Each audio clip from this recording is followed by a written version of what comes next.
Sanibona babukele emakhaya ohlelweni lwethu The Gospel Insider Show kuyo iZululand Studio TV kuyilisonto ke namhlanje kungumhla ka7 kuFebruary onyakeni ka2021 siyabingelela ke bathandekayo egameni lika Jesu Kristu waseNazaretha inkosi yamakhosi uyasithola ke kuzona zonke inkundla zokuxhumana siluhle CCTV nje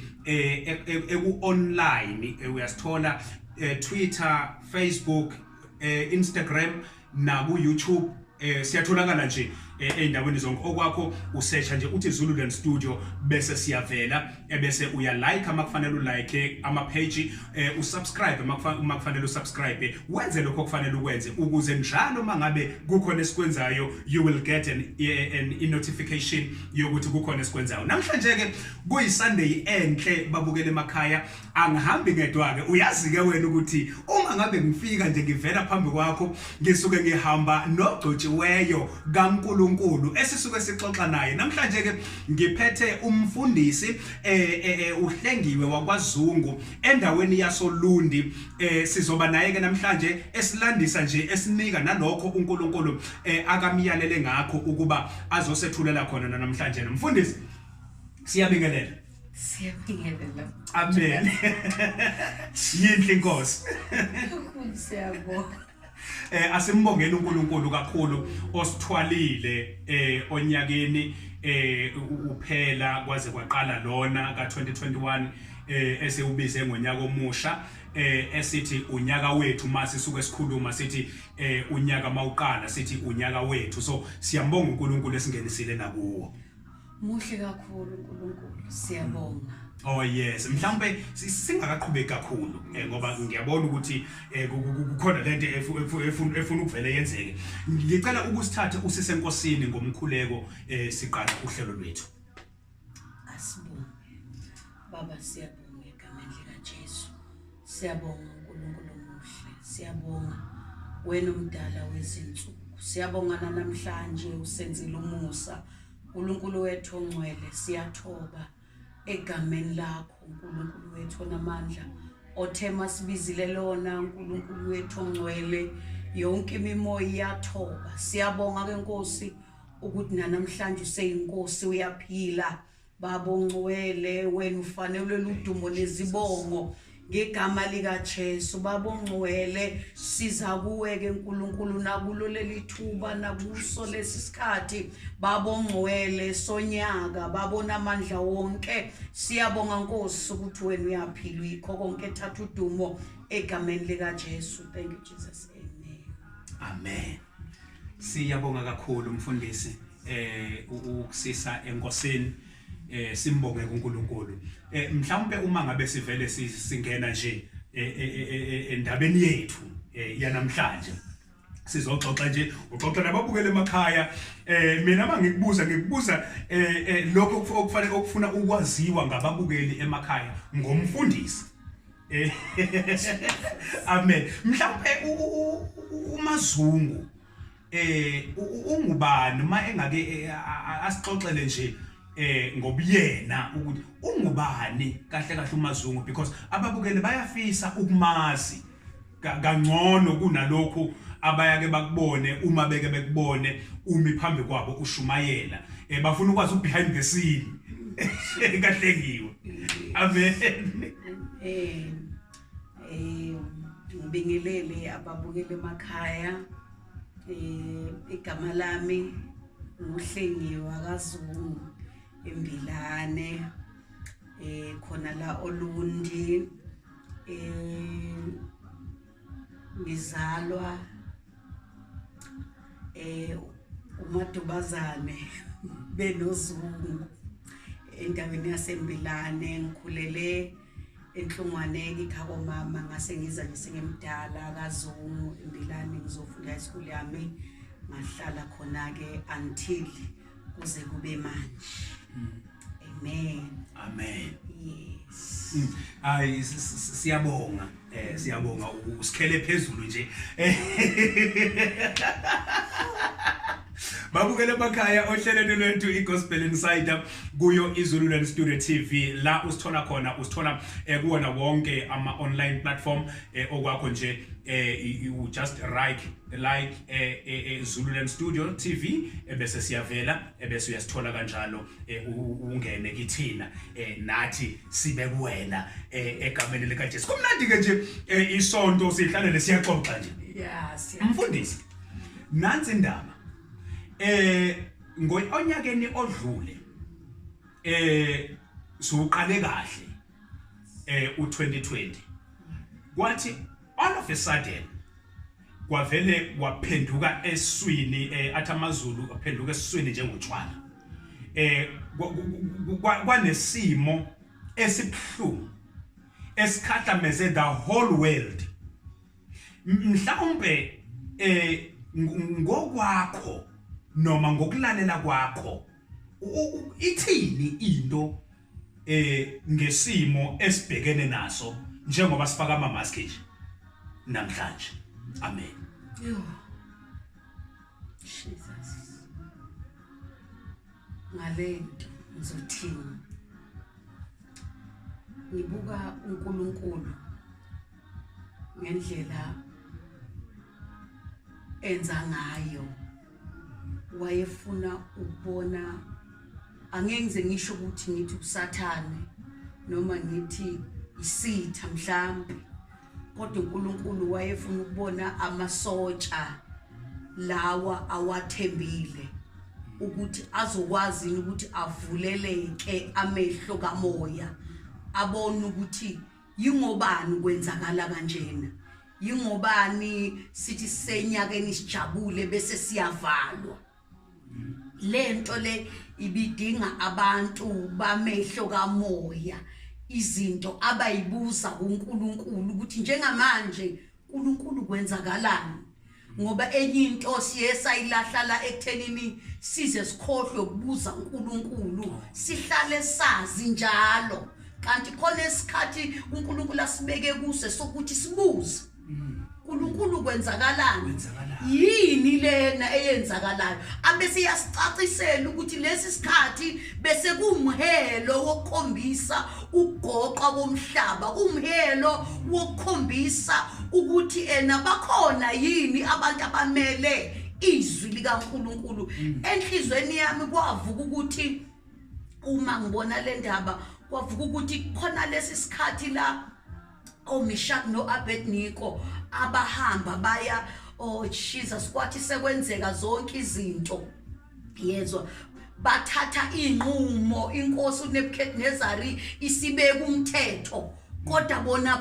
bamela izwi likaNkulunkulu lesi sikhathi bedingeka abantu abazoma bamela izwi likaNkulunkulu bethi noma ke sekwenzeka konke kodwa thina sizoma kuNkulunkulu wethu asikwazi ukuvalwa asikwazi ukuthuliswa asibona abantu bokuthuliswa kulesi sikhathi bekuyisikhathi la kumele sisondele kakhulu kuNkulunkulu kunaqala.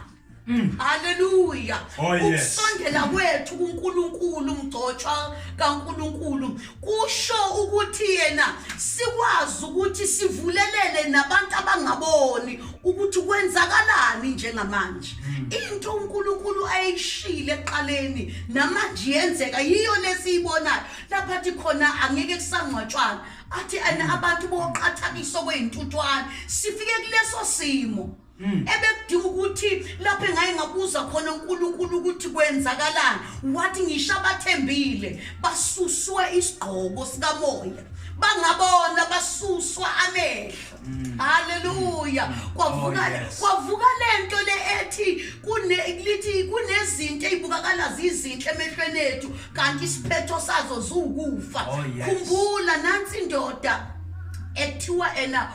ulona wakhisho udilayi lamehlo. Hallelujah. uSamsoni yini eyenza ukuthi uSamsoni akhishwa amehlo ingenxa yokuthi wayesebona izinto engameli ukuthi ngabe uyayibona yonke into wakhohlwa ukuthi bekube nesethembiso sakhe noNkulunkulu ukuthi kumele yena kahle kahle akhonze uNkulunkulu yonke into ayibuze kuNkulunkulu thina sisuke ekubuzeni uNkulunkulu salalela abantu sakhohlwa Jesus sakhohlwa ukulalela uNkulunkulu uyayibona le ndaba saze sathuliswa ilungelo lokuthuliswa singenalo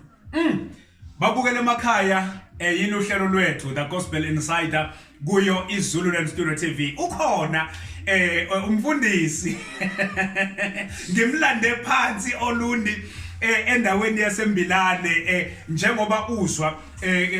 kunalento uma ekhuluma kunalento ekhuluma kimi ethi vuka nsali kaJehova umkhonze uJehova uNkulunkulu wakho ngamandla akho onke nginaleyo nto emoyeni wami usakhuluma mfundisi wami kudlala leyo nto endlebeni zami nasengqondweni yami yes kukhona lokho njalo kodwa ukuthi bekuyisikhathi lesi sokuvuka kwebandla isikhathi lesi sokuvuswa kwamasotsha kaNkulunkulu ngabonile lesi sikhathi kuthiwa kwenzakala izinto kwakhishwa amasotsha haleluya amasotsha kwenyama bekubiza amasotsha kamoya azokwazi ukuthi alwe izimpi zomkhatha ezizinto ezingakenzeki ezizayo uyabona uma kuzoba khona amasotsha kamoya kunezinto eziyoma ekuyothi noma bekuthiwa ena uSathane ubeseyibekile wathi ena uzohlula ngazo noma uzobulala ngazo abantu kodwa uma kukhona amasotsha kamoya ayokwazi ukuthi khona into ezayo abeseyovimba njengoba kade kuvinjiwe okuwukuthi into ebalekile njengamanje amehlo nanokuvuka ukuthi ibandla livuke yo vukani ngoba isikhathi esesikuso sesiphelile ngikhumbula ukuthi ngisemkhulekweni kuleso sikhathi uNkulunkulu wangitshengisa enye into wathi angitshela abantu ukuthi isikhathi sesiphelile wathi umuntu nomuntu akadle adlisiso lambile ngoba isikhathi asisekho njengamanje akekho ngabona isikhathi asisekho le ndaba eyokuthi abantu badle badlisise bese umbuzo uthi udleni lento idlile ngabe yiyo yini le uNkulunkulu ayifunayo wathi angibatshela ukuthi abantu umuntu nomuntu akaphatha isango lokunyuka ifu isimanga ngasibona kwakhala ngisho ingceku kaNkulunkulu zingenalisa ingceku izona uNkulunkulu ayinika amandla wayinikeza isigqoko sikamoya sokubusa samazulu kodwa egcineni bagcine bafa benaso besiphethe oh yes ibandla laze lagcina nalo lisuswa amandla isikhathi sendlala lesi sendlala kamoya ngiye ngezwe noma ngihamba ukuthi nokunoshintsho olukhona uthi uyathandaza uyeza ukuthi engathi usogwadule umhlaba esikuwo njengamanje sisogwadule ladinga ukuthi abantu belile behambe beye uNkulunkulu beyoxolisa ngoba uNkulunkulu siphiva basiphuca siliphethe isithi uyazi ukuthi sinamaqhinga abanjani ekuthenini umuntu simphuce ifa siletha kuhle kodwa senzela ukuthi sivala amehlo kamoya ukuthi ungaboni ukuthi kwenzakala uzubone ngoba ungasembethe ukuthi hayibo khona into elahlekile abantu baphucwe amandla kamoya engcwele awasekho babukele emakhaya kuyashisa studio uyabona ngendlela okwenzakala ngayo ukuthi umoya kaJehova uphakathi kwethu ukuba usiqwashise kulesi sikhathi ukuthi sikhumbule ukuthi isikhathi sini lesi okwenzakalayo kusho ukuthini ngoba sizwile ngakho ukuthi kukhona okuzokwenzeka njengamanje kufanele ukuba sikhumbule ukuthi isikhathi sini lesi isikhathi sini lesi oh yes simemezela ukuvuka ayike kunento engifuna ukuthi ke sibeke engqondweni yokuvuka kwebandla yokuvuka komuntu ngamunye ungasabuka abantu abaseduze nawe uyibuka ukuthi kwawena uvukile na sikhathi sikwenzakalani uma ngathiwa indodana yomuntu siyabuya njengamanje uNkulunkulu uyewangibukisa igazi amafa ephenduka eba yigazi emva kwalokho kwavela uJesu ebethelwe enjalo ephuma igazi ezandleni ephuma igazi esiphongweni ebethelwe okusho ukuthi kunobuhlungu obuzayo obehlayo okungukuthi nongambheki uzobe sembona ngoba ngisho isoni siyakwazi ukubuka emafini bese indaba ithini esikhathi ubuku uzobonana yo babukela emakhaya ohlelweni lwethu The Gospel Insider kuyo iZululand Studio TV usekhona umfundisi ogcotshiweyo kaNkuluNkulu sinayi njengamanje njengoba uzwa kuyashisa estudio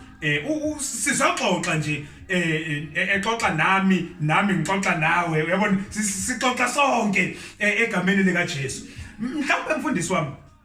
uma singake sithi ukuhlehla kancane ake sibuye size kuwe ke manje in person ohambweni lwakho noNkulunkulu luqalaphi ludlulaphi kuze kufike la ohambeni lami noNkulunkulu yes ngiyakhumbula ukuthi ngaqala ngafana noMoses noDavid ababehlala ehlane kodwa ngangakuboni ukuthi chazani lokho izinto eziningi ngangitshela nje ukuthi ezinye izinto ziyazenzakalela bengihlala entabeni ke imfihlo yami ngilusa inkomo zasekhaya uma ngiya khona bengithola ithuba lokuhlala noNkulunkulu ngoba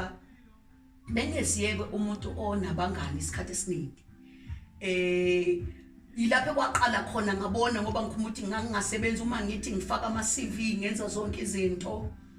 kwaqashwa ngisho abantu abangenanga ngisho matric abangazange baphasa ngiyifaka iCV uzokuthiwa wena umuntu oneminyaka onelokhuzana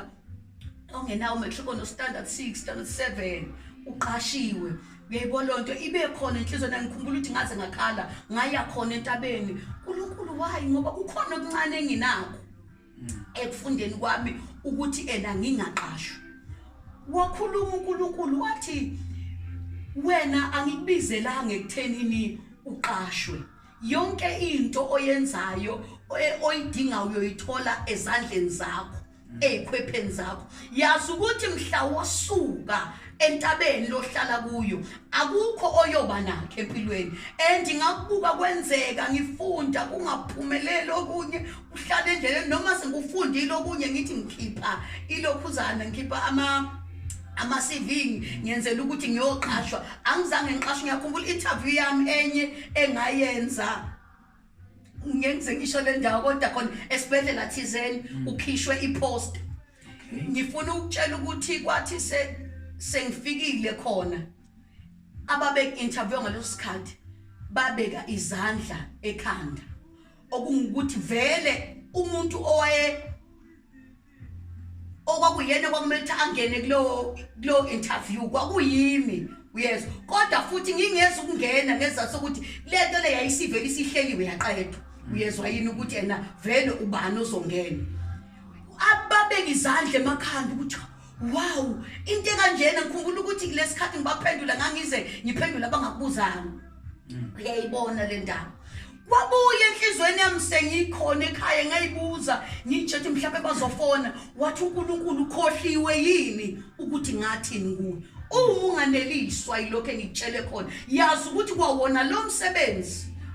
owenzayo ngizokuphuca angikholwanga u6 months wokuphela ngingenzanga lutho ngase ngondliwe umbama kuyena wazi ukuthi njengamanje nje uyangondla kumele ukuthi athenga ukudla enze zonke izinto ngoba namanje uze wahamba emhlabeni engondla besihlala sobabili ke noma wami yimi nje ingane yakhe yakhona lapha kwaZulu amen okay amen yeah nje kwenzeka ke ekholweni lami ngamamukela uNkulunkulu ngabona ukuthi indlela engaphila ngayo nengakhula ngayo ayizange yabamnandi izinto eziningi kuze kube manje ayimnandi kodwa ngenxa kaNkulunkulu ngiyabuza ubumnandi ukuba uNkulunkulu akazange abakhona mhlambe ngabe kukhulunywa ukuthi mhlambe ngumuntu ngilolu hlobo lolamagama labizwayo njengamanje futhi ubunzima engibuzwe kakhulu lesikhathi sekuhamba abazali ngisala ngedwa ilapho engabona khona ukuthi uNkulunkulu ngimdinga kakhulu kunokuqala and ngambona uNkulunkulu enza imangaliso okungukuthi uma ngabe ungalaleli uNkulunkulu uyakwazi ukuthi uyaphuka wabona kakunike khona lokhu yes okubona ngathi akukunelisi ngoba into eshayayo njengamanje ukunganeliswa lokho okuncane uNkulunkulu asinike kona bese ke futhi eyaphuka ngeza sokuthi uyabona ukuthi vele awubongi ngiyamthanda uJobe mayethi icebo lakho mayixoxa noJehova athi icebo lakho alinakuvijo yes abe sethi ngiyazi ukuthi ungenza konke wena Jehova yes ngaba nje ungathatha kwakhona lokhu enginakho ukuze kufezakaliswe icebo lakho yebo ngamanye amazwi kunabantu esibathandayo okufike la bedlula khona emhlabeni yes ngenxa yokuthi kugojwa thina inkani yes nanokuthi ngimthanda phi kuJobe ethi silindele okuhle kodwa yini kuNkulunkulu ngoba abanye abantu baze bathathe impilo yakho noma yami noma kabani bemqhathanise nabanye kanti awuzanga kuyijeni efanayo neyabo into oze kuye uze kulento uNkulunkulu akubizele yona emhlabeni kuze kukhulunywe kuthiwe umpostoli kaThixo uyehlulwa kuthi uhlulwa zingane uhlulwa osibanibani bayakuthatha baqhathanisa lesikhathi uNkulunkulu efika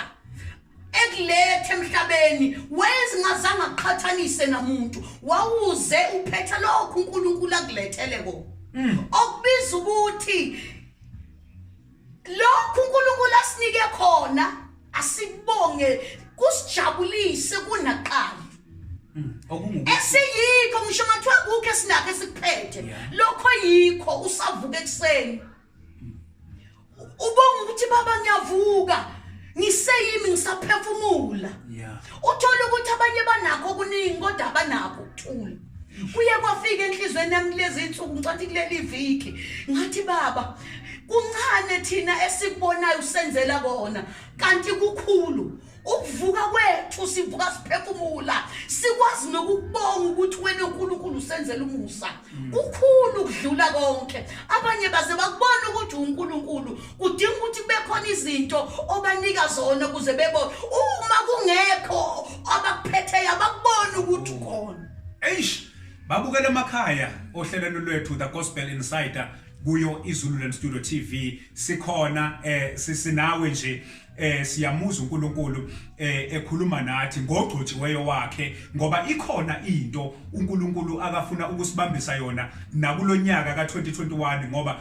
ithemba kufike la lisilahlekela khona kufike la lisiphelela khona isikhathi lesi uNkulunkulu ezosivuselela evusa ithemba ukuthi no usekhona usenguye lo yaNkulunkulu owayekhona emandulo yebo usenguye lo yaNkulunkulu owayekhona emandulo nginalento enhlizweni yami ezihlobo zami balaleli bami bathandiweyo bakaNkulunkulu ukuthi ngifuna ukukutshela ukunithiphisa ukuthi uma nibamba uNkulunkulu ngisho ngathiwa imimoya ivuka kangakanani niyakwazi ukuma ngoba uthe yena ezwini lakhe wathula udondolo lwethu bese enhlizweni yami ngiyibuza ukuthi usurvive kanjani umuntu uNkulunkulu akekho empilweni yakhe njengamanje kudingeka abantu ukuthi nalowo asondele ethembeni lakhe bese umbuza ukuthi uma ithemba lakho lingeNkulunkulu ugcina uba yini noma uyafa umfa futhi ngoba njengamanje kuyafiwa kufika ukufa kokuqala ngeke ngisho ukuthi okokuqala ngizothi okwesibili ngoba ukufa kokuqala ufa uNkulunkulu ungamamukelanga haleluya okwesibili ufa uzofa ngenyama okwesithathu lokho kuzayo kobuhlungu obuze emhlabeni kwesihoko ubuhlungu lobo obungeke bamataniswa nalutho bese kuthi enhlizweni yami ngifuna ukuthi noma kungekho lutho nakho kuphathekayo uma uNkulunkulu nginawe konke kuphela ilento enginayo kulezi insuku ethi Nkosi bengibe nakho konke kodwa makukhona wena ngiyazi ukuthi kuphelele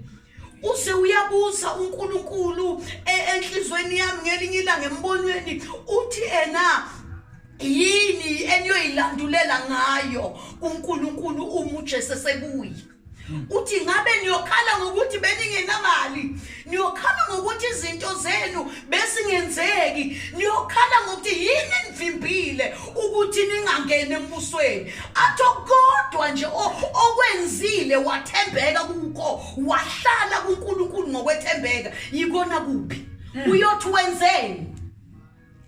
yini lo yenzile uzokhala uthi angikwazanga ukunikela ngemoto angikwazanga ukwakhumuzi abengenayo imali yini lena ozothi uma uyihambisa kuye wazi ukuthi izokuvulela amasango ezulu umbuzo enginawo lowo balaleli kulesikhathi uNkulunkulu athi angudlulisekile njengamanje ngoba kwenzeka kanje yini esoyilandulela ngayo sithi uNkulunkulu isivimbile ngoba uNkulunkulu usiphile konke wasipha ingqondo sibubuhlakala waze washiya nomoya ngcwele osifundisa konke ngoba asisazenzeli izinto siyenziswa siyafundiswa siyadonswa siyakhonjiswa ukuthi hambani la nayo indlela yokuphila oh yes yini oyoyilandulela ngayo ube ngihlupheka akekho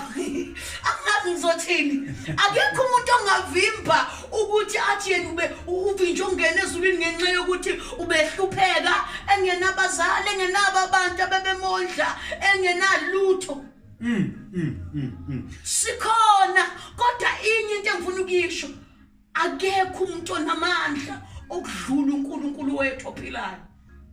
akekho umuntu onamandla odlula uJesu othe yena ukhiyo ovula zonke indawo ngimbonile phile uNkulunkulu engahlula kanjani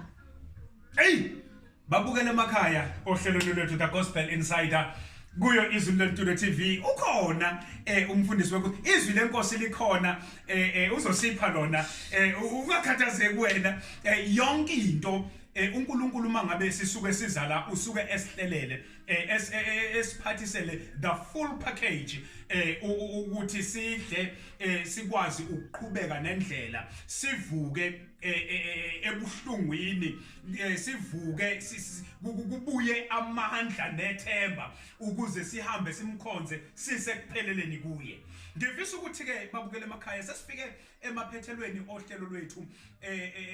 kulesi sikhathi egameni lika Jesu waseNazaretha izwi likaNkulunkulu liyalandela emva kwalesi sikhathi ukhona umfundisi nezwi lenkosi egameni lika Jesu